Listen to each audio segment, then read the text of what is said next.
Qui c'est ce connard? Armée des États-Unis, division des Marines. Écartez-vous!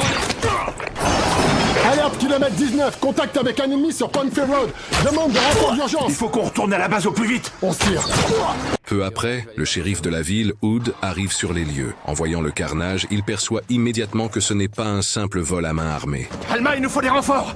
Et une ambulance. Il y a beaucoup de victimes. Je répète, il y a beaucoup de victimes. Il se rend alors à la base militaire voisine pour enquêter, mais est stoppé par les gardes en raison de l'absence de rendez-vous. Face à la lenteur bureaucratique, il ne peut plus supporter et dévoile son identité, exerçant une pression directe sous prétexte d'enquêter sur l'incident. Impressionné par sa présence, les gardes finissent par le laisser passer. Une fois face au colonel Stott, Hood est conduit dans un entrepôt secret, et la scène qui s'y dévoile dépasse complètement ses attentes. L'argent de vos impôts à l'œuvre.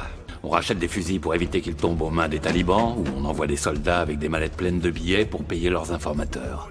On a la moitié de l'Afghanistan à arroser, mois après mois. L'argent inutilisé doit être retourné aux fédéraux pour être dépensé pendant la prochaine guerre.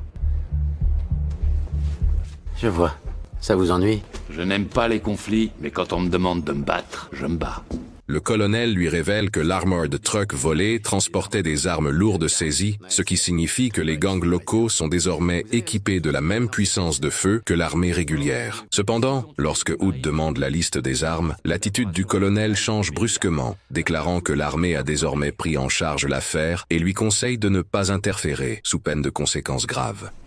C'est vrai, mais ces fusils peuvent se retrouver dans les rues de ma ville. Et si c'est le cas, vous aurez le droit de répliquer. Personne n'aura la patience de s'embarrasser du shérif d'un trou perdu qui se la pète. Cette confrontation de pouvoir se termine par le départ courtois de Hood de la base. Mais personne ne perçoit sa véritable intention. Il passe un appel, révélant que l'enquête n'était qu'un prétexte, et que son véritable but était d'infiltrer la base pour récolter des informations internes. Ils déplacent des pelletés de fric, des millions de dollars. S'ils déplacent des fortunes pareilles, ils doivent aussi avoir des systèmes de sécurité dignes de l'armée.